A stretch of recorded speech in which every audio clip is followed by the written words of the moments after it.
Terima kasih untuk Anda yang masih bersama kami. Bagi Anda yang baru bergabung, berikut kami sajikan kembali 3 berita utama hari ini.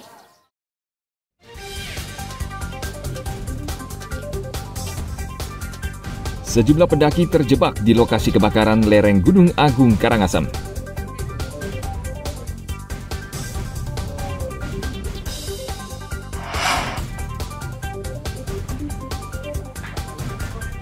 Pengelola rumah pemotongan hewan Amlapura Karangasem masih menunggu sertifikasi halal.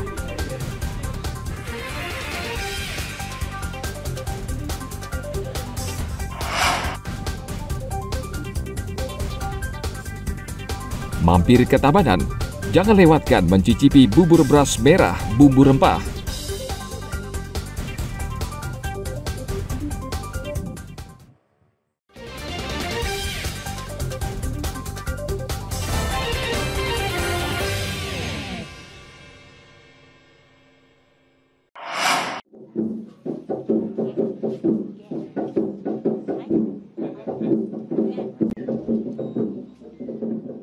Bali memiliki tradisi yang syarat moral dan etika, seperti upacara penyucian atau memandikan jenazah seorang pendeta.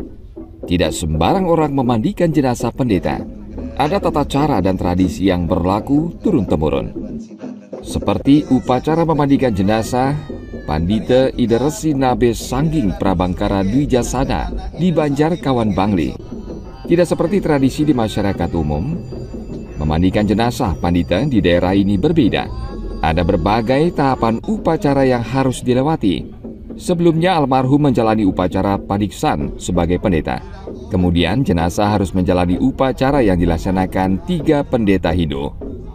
Ketiga pendeta ini menyirati tirta atau air suci dan sekaligus memandikan jenazah pada bagian pinggang sampai kepala bersama istri almarhum yang juga seorang pandita. Sedangkan anak biologis memandikan dari bagian pinggang hingga kaki bersama para pendeta asuh dari almarhum.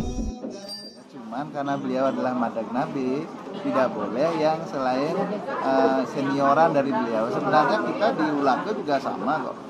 Yang boleh nyiramin itu adalah yang lebih tua.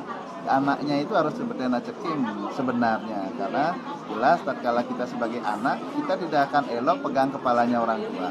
Sama sebenarnya, cuman karena proses beliau adalah pediksan Ida Sulinggi, jadi anaknya yang akan berperan lebih tinggi. Makanya kayak tadi, karena beliau tidak punya nabi, nabinya sudah tidak ada, tidak Begawan Sidhan yang melakukan ritual.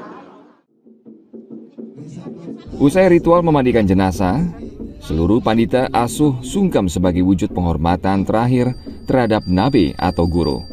Sedangkan para pemangku bertugas mengusung jenazah pandita. Pemangku ini merupakan anak didik atau asuh dari sang pandita. Setelah upacara penyucian selesai, rangkaian upacara berlanjut dengan prosesi pembakaran jenazah atau pelebon yang akan dilaksanakan di sebidang tanah yang telah disucikan. Tim Liputan melaporkan dari Kabupaten Bangli.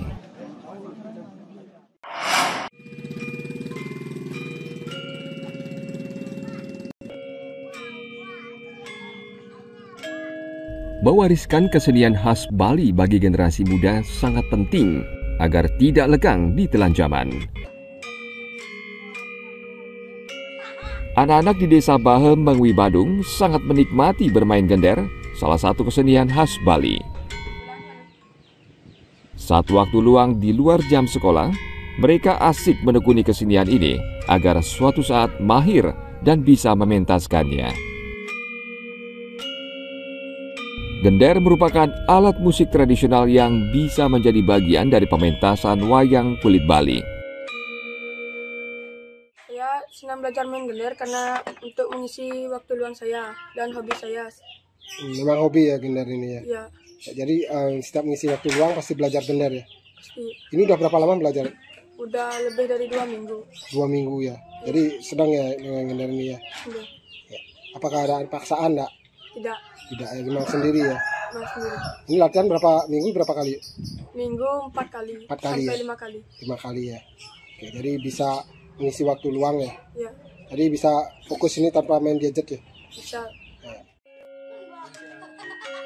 Sebagian besar anak-anak di desa Bahe suka memainkan alat musik ini tanpa paksaan dari orang tua karena mereka sejak kecil sudah mengenalnya.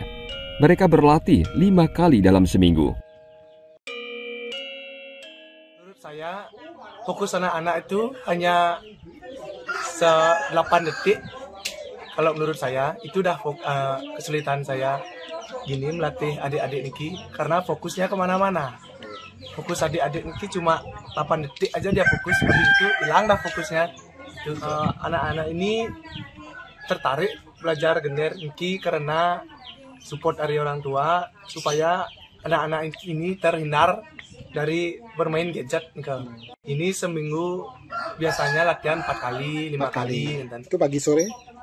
Untuk latihannya sore aja. Berapa jam misalnya? Biasanya latihannya 2 jam. Melatih kesenian gender kepada anak-anak membutuhkan kesabaran karena ada tahapan yang harus mereka lalui. Umumnya, orang tua sangat senang anak-anak mereka berlatih memainkan gender dibanding berjam-jam tenggelam dalam ponsel yang menurut mereka tidak produktif. Ana Agung Gede Agung melaporkan dari Kabupaten Badung.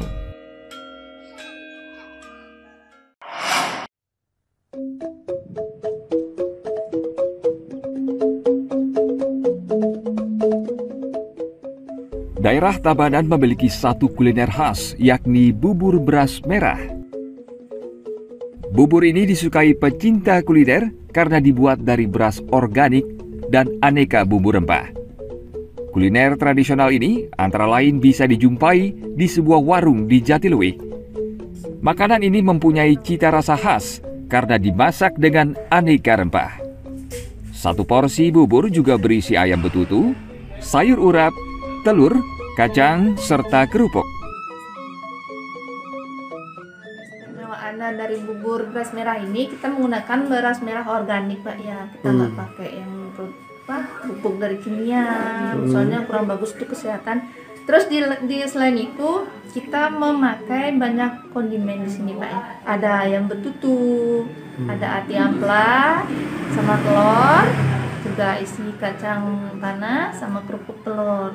Ciri khasnya kita pakai gini, bumbu genep sama serai rajanya, ada daun singkongnya juga. Terus kita bungkus. Ya. Senang, ini emang sih yang paling terkenal di tempat ini tuh bubur beras merahnya.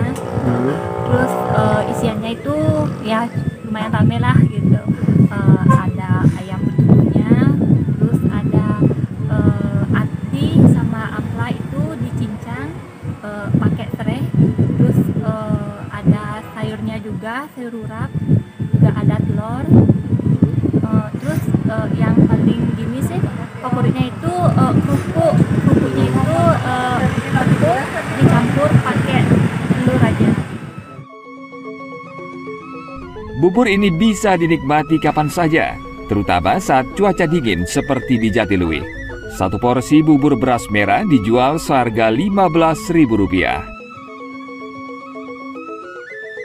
Agung Gede Agung melaporkan dari Tabanan.